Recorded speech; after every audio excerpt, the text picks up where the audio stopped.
so no kwaba eba too much Mr. Di mo say subscribe page ni mi adoma so am say na me upload bia so na onsa ebit meka ebuso be so few days ni e na Edwin Gymah ekopie mu Oyerepa FM na as a matter of fact okopie ho no bi nim say ebia eya ware sem bi na ode call dan antina but ebusuya okopie mu no ne kasa emu an say eneme mo edi ama no na emu no ofi ase no oye japade bi esi ho no mo na ebusuafo afre japade no ntiro sese antina ambo no na ka na japade no nsa etumi enkebium now issue we are trending for some time now and na me no ka say aposifo Oyerepafo any adofo akambum astomo oboase na omokoye den a omokoje yenu abema Edwin Gymah fie ene man Edwin usafi ene gina wa pampamu no ufie no nsafo anini enokre mumi China doso papa bi hai nsafo ane doso say dan de be mesi Edwin me say nsafo anini nsafo ano debi unya hu mame this is your key udan no ne nsafo anini hand over to who hand over to who hand over to Edwin now when na ekoso no Ibrahim Mahama enso atoka de ache no e na afi so Edwin Gymah me so abedi nkomo na mame nkomo bedi ye no e na me ye hu say ensem no e ye bibia ho because mame nkomo a odi ne chese e den no ne ba ne si di che no iti de den no e ne dia enye ne ba ne dia but ebusia that was the issue but enne amene ka say Oyerepafo any post for mo oboase e ka bomu edi Edwin Gymah echi ekọ ni fie o akwaji ni fie e de man amene ka say echi nsem so ewo wo no ebusia ye ko ne ko hawa nsem no esi fesi na fi nsem ane mame so e kan ye we ma wa otu din say ye wode ya no before then na ono e de kan ye bi o ba bi ana wonu se wasi dan fufu bi o ba bi wa ba no gu so ye adwuma na afi ne no wosi e wo kuro ben so dodowa Accra dodowa Accra osi mame edana ni sie ne de abrosan o na so sene wo akra ampa odi hu foto di bachere mi na msi yo ni wa ya di no se kaase enso ka ho kaase no enso mienu enso enti se wo koda no ho a wo hu se kaase no esisi eda no ena odi chere mi amsume mi hu yi nti obo mane ese sa dodo wadan wasi awie complete a sabi otimu ana wasi ni pakro no odi scan man wonye odi na konta odi enti okwaje ne nsam wonsi nwie na ne moso no na afena ko oboso di no wonsi nwie waje free ni nsam de bai na kan so no otontone ene de yi Mahama mbo ne ni so dabi coach ba ku bi ena wode kan no wode kan ma no wode ma obi ba wode ma obi ba ha ena yensu yagisi ya dikasin na emienu na otoka ka ba ku bi e kan ho na ka no ebi nya ma aboase ya ti ada me koye ka no ho pipes wa ha sen obi akuhwe na bi ma ada na ka na efe pa obi abehu a ena wo bae wo sa ba ha sepe ena obeye obeje ka no se mame me de ka wo ka ne eko hotel wo enyinem na me jame de enso ama na yebro nyabre eno me de mesafo ane ma no enti me de ma no no miensa na adwo no miensa ena wa wasefo boys no e de ni bae se wonya accident ode kana kunya accident water was kukura amenani nemom emma mienu a wo mo ka ho de ya de ba akukọ AGC ya de ene mo frɛ kanone AGC ya de ba akukọ ho ya de ko na chese ni tiri no kura abie ena ɛno ne wɔn yɛ sɛ gɛn na wunti yɛyɛ ne kyɛ sɛ gɛn no sɛ ne wɔn wui na wɔn sa ama no so di kɔɔgyi baako nso ne nsa nso tete ne nso so yɛ ma no nti na yɛdi hɔ akɔ na ba saa na wɔn di nya ahoɔden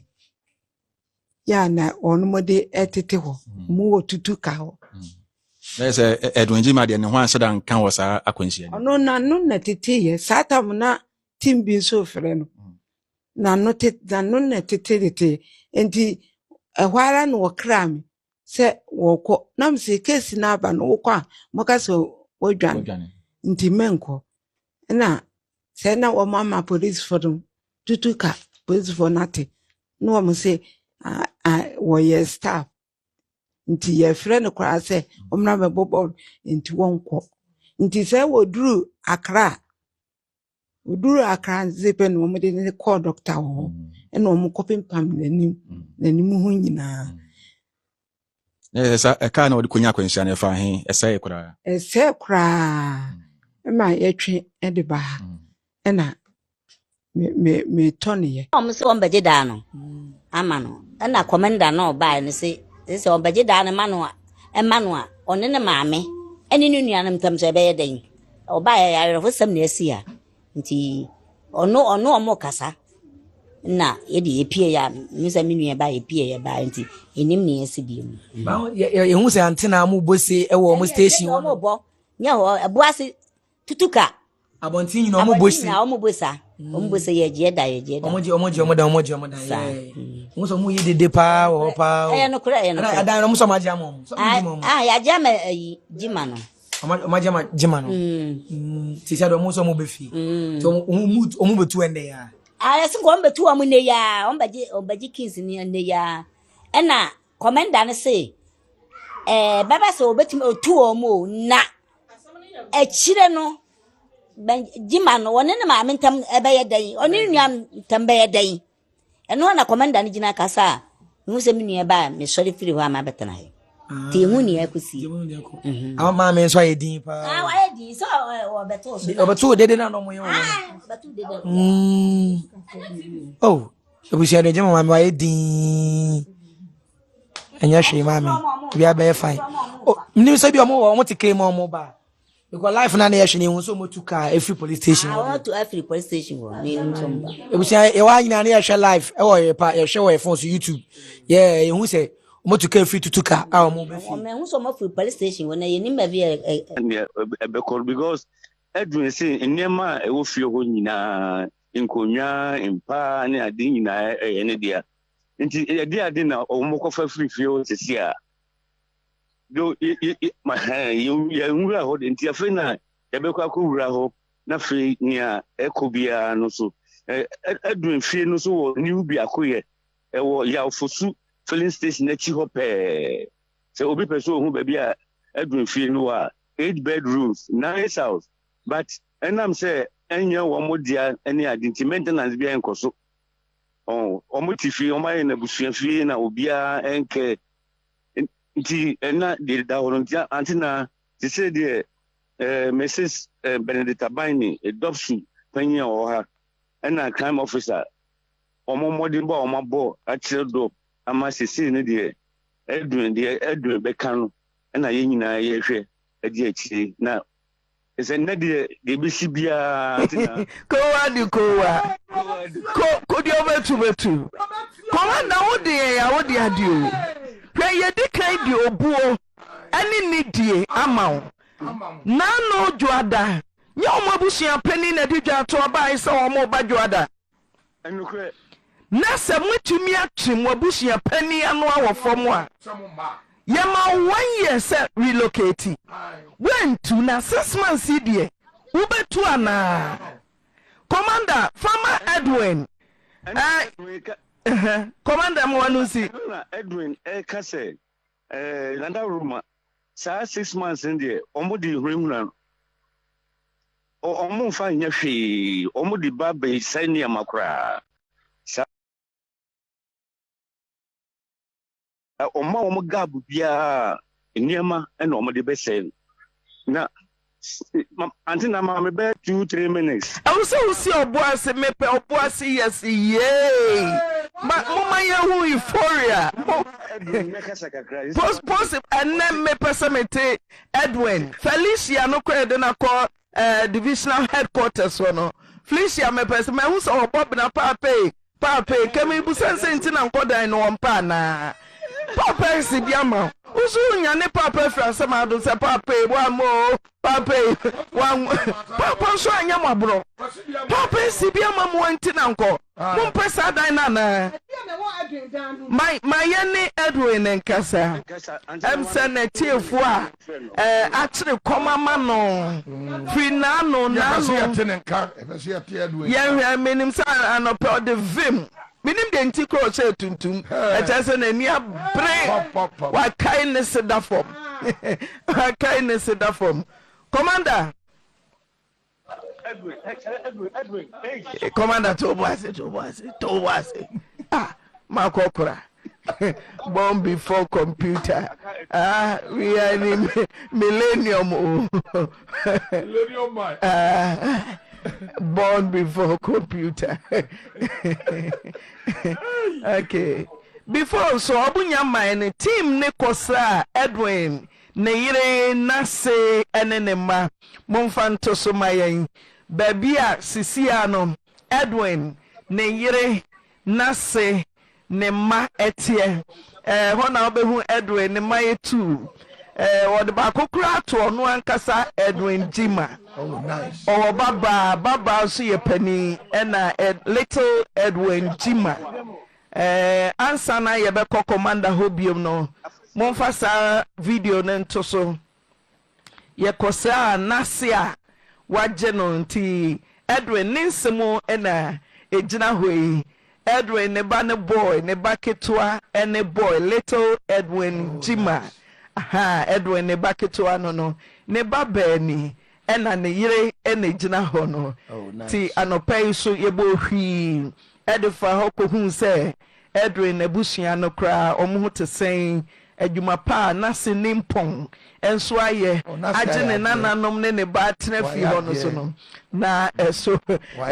ani papa ase unyame nhyirawo Edwin da wase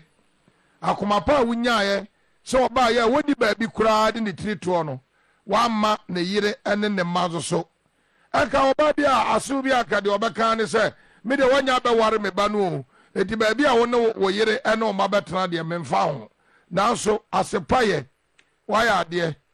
ai da chi bia me nu se adwe to ka ya obasa twere kire asepaye aso waya de waya ne fe obecho me ire busuafo me da ase waya ami ire busuafo waya de ma hyiamu anka me yeden waya de nam kabini so becho efie nipa efie nipa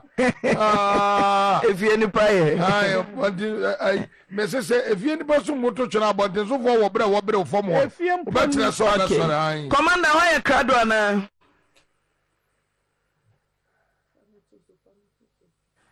hello commander Hello mommy Edwin na what to say Wacho boko yeah free na no a ye ne udi nkomo etra na wotwe besi nei niema ekosai na hu ne sai wacho niema ekosu boko na mecha gana fo nyina na CC no the ekosu ni say they've asked for some period to vacate some grace period to vacate so mo pacho say ma omo bre yeah I'm right now fan tutu omunumai na handle peace ni mano na we insist today so today no I didn't say we will make sure we get the keys and also in be a walk Edwin one panel de brofu ne ya do so katwi o se krofo yeti o katwi Ghana for yeti o katwi na mre wa akire komama won ne do so katwi o ma te de wo kan yi ba chon tin share ni say omunum stress nke mo 6 months nanka omunfa into ana me kire say no 6 months there wa because matiti me ni ache ana fin so macho mache nti ene nanka say na we say it means saka sapono na you say no bibia bidi ensa ana still they kept on asking for more 6 months now, 6 months. This in conclusion in say there is a concern about me the situation in say me young for money baby upon it. Let me so no problem with Momino. I'll find a way to rent a place for her, and I'll make sure I take care of her. Then with her health, that will also be my responsibility. And I'm okay. Maybe ube for nibi o TV ni so sisi a ye kodu ina chese Felicia twa ne ho abu nkotodwe ni ni nua no abu nkotodwe wo bra nim de odina de ode benkum baje anu kate no abusua ni nyina na abu nkotodwe wo Edwin animu a omo pacho Edwin to so Into mommy side it will be my responsibility because me who say no DCBR or me mommy na dia me into me pono ana or me mommy ntia say me money flow kwana say me pay baby e mano na me take the responsibility of health ni se bi ne didium eni se bi bosumi bia no dia me de mano into that's the part let me aye into see no akwa nhihye bi say e wode in the minimia no na say pay me time me raise some funds bi na meet me baby me mommy before they can move out and yes right now so move out see na nka no money baby o meko na say Edwin no papa si dan wo mu intinanko e wona mu free ba je intinanko na me free na nyo papa krom ba je papa krom when si dan anyamo bra o free mu no ba je si dan pon say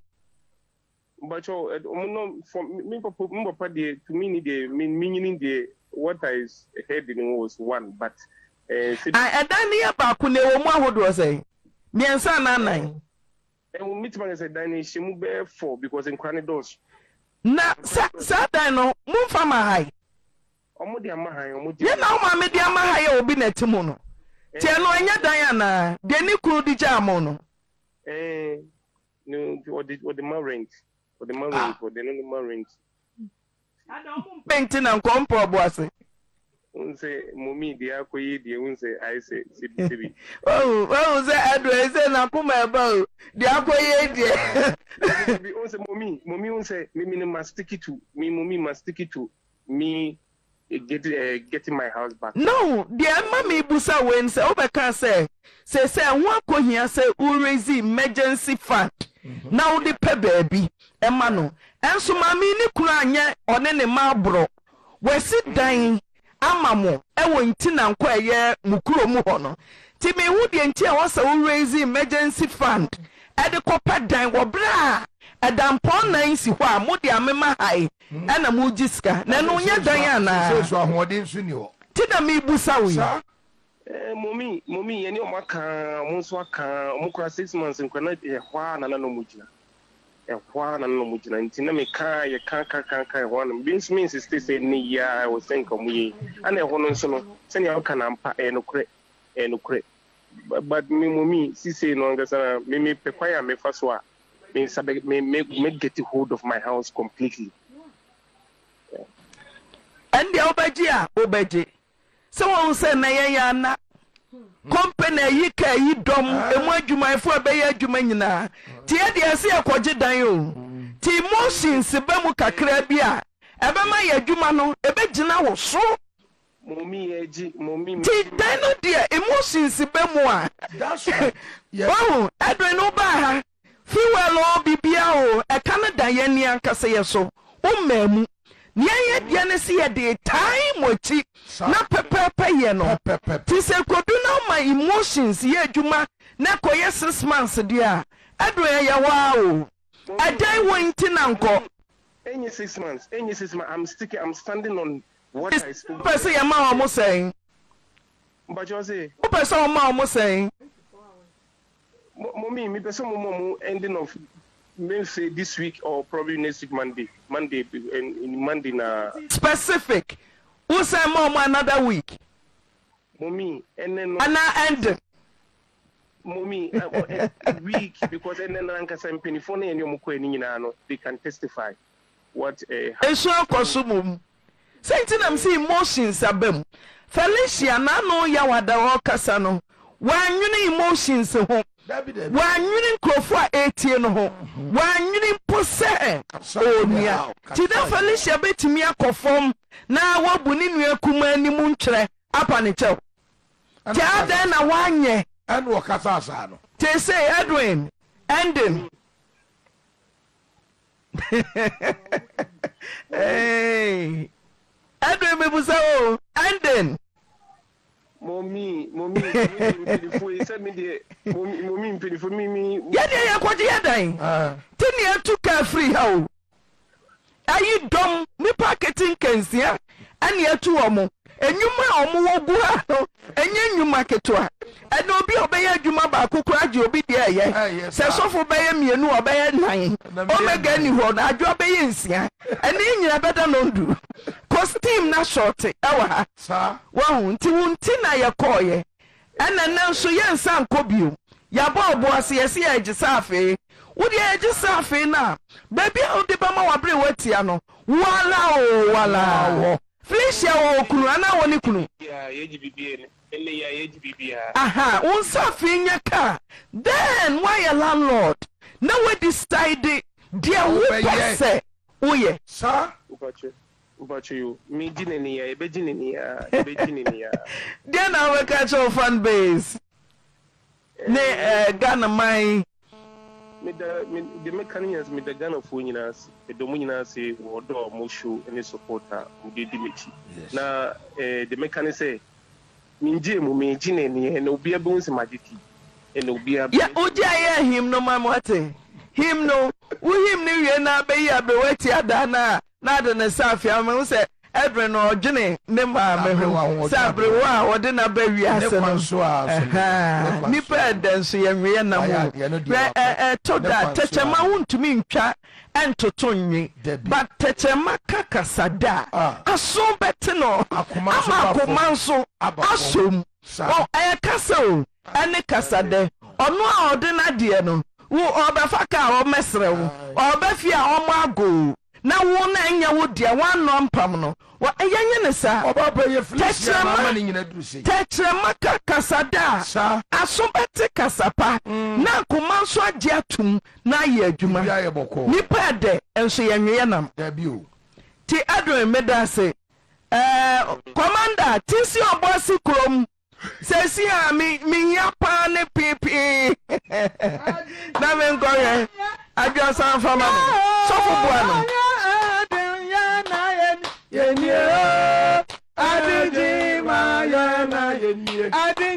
Woman support you, Mumma Bonten, Mumma support you. Mammy Vim.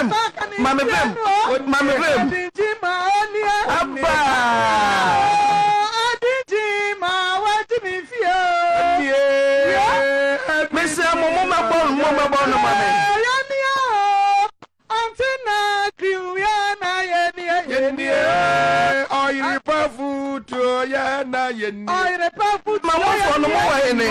Magdalene may you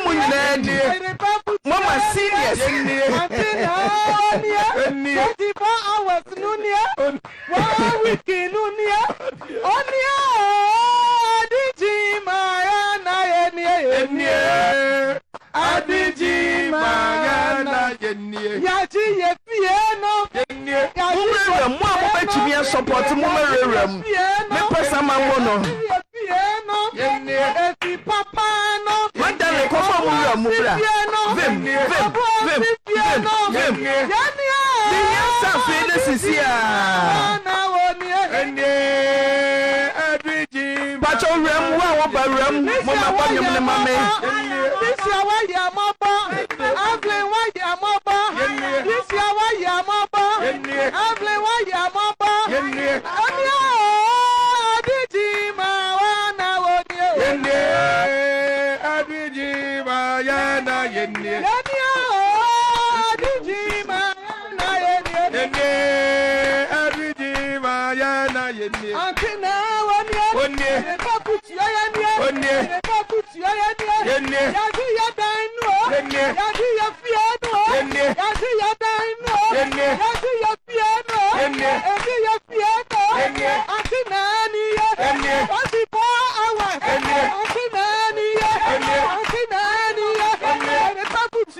Because you are waiting information at that social media is here and I made it. I bet you mean so much in children on message them was we will do that to me comments down. No house for James and I think them more. So some people name me at the man. So say ya put biasuna. We celebrate makram.